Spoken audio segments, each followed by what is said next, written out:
11 General Orders of Security Guards Tagalog Vision. 1. Pangasiwaan ng buong husay ang pangangalaga ng pook o kumpanyang binabantayan pati na ang lahat na ari-arian. 2.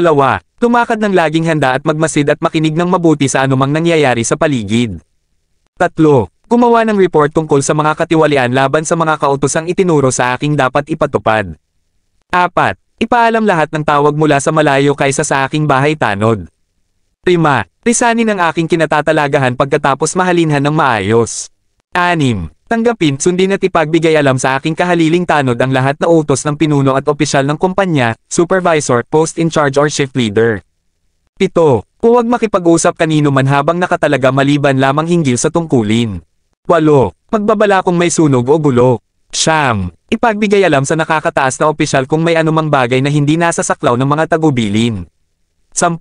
Sumaludo sa mga pinuno ng kumpanya, ahensya, gobyerno at opisyal ng Philippine National Police o PNP.